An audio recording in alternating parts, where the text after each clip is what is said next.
তো hello' guys, তো মই আজি এটা আনবক্সিং কৰিব লৈছোঁ। এইটো আমাৰ মাননীয় মুখ্যমন্ত্ৰী মহোদয়ে পঠাইছে। তো আজি স্কুলত আহোঁতে পোষ্ট অফিচৰ পৰা ফোন কৰিছিল। তো এইটো চাওক,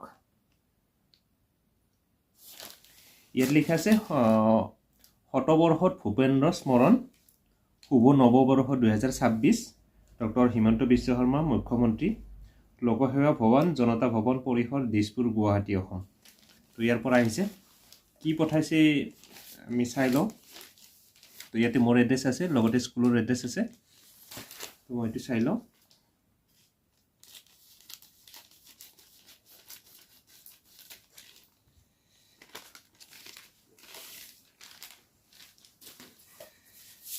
এখন কিতাপ ওলাইছে, ভাৰত ৰত্ন ভূপেন হাজৰিকা, গীতৰ চিত্ৰকৰ সুৰৰ ভাস্কৰ, অনুৰাধা শৰ্মা পূজাৰী, তেখেতে লিখা এখন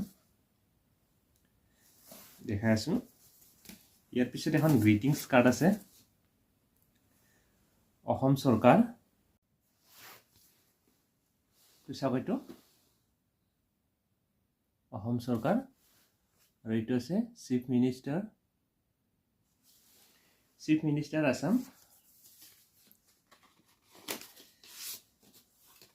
এখন গ্ৰিটিংছ কাৰ্ড এখন আহিছে, শুভ নৱবৰ্ষ 2026। মোৰ গান হওক বহু আস্থাহীনতাৰ বিপৰীতে এক গভীৰ আস্থাৰ গান।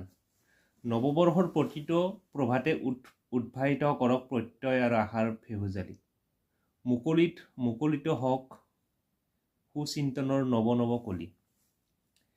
আস্থাৰ অক্ষয় বন্তি সদায় জ্বলি ৰওক, সুখৰ মানিকী মধুৰীৰে উপচি পৰক জীৱনৰ ভঁৰাল। ইংৰাজী নৱবৰ্ষৰ আন্তৰিক শুভেচ্ছাৰে, ডক্টৰ হিমন্ত বিশ্ব শৰ্মা, মুখ্যমন্ত্ৰী অসম। এইটো চাওক, সুধাকণ্ঠ ডক্টৰ ভূপেন হাজৰিকা, 8 ছেপ্টেম্বৰ 1926, 5 নৱেম্বৰ 2011। তো ইয়াতে এইখিনি লিখা আছে। তো কিতাপখন চাওক,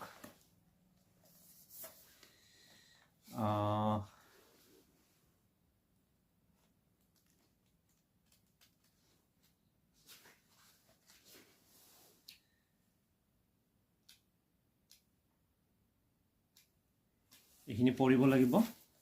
তো কিতাপখন ভালে লাগিব। ইয়াতে বহু ছবি টবি আছে। তো এইখিনি আছিল। তো মাননীয় মুখ্যমন্ত্ৰী মহোদয় ছাৰক ধন্যবাদ জনালোঁ। তো লগতে তেখেতক নৱবৰ্ষৰ শুভেচ্ছা, লগতে সদৌ অসমবাসীলৈ, লগতে মোৰ বন্ধু বান্ধৱীলৈ নৱবৰ্ষৰ শুভেচ্ছা জ্ঞাপন কৰিলোঁ। তো আজিলৈ এৰিছোঁ, ধন্যবাদ।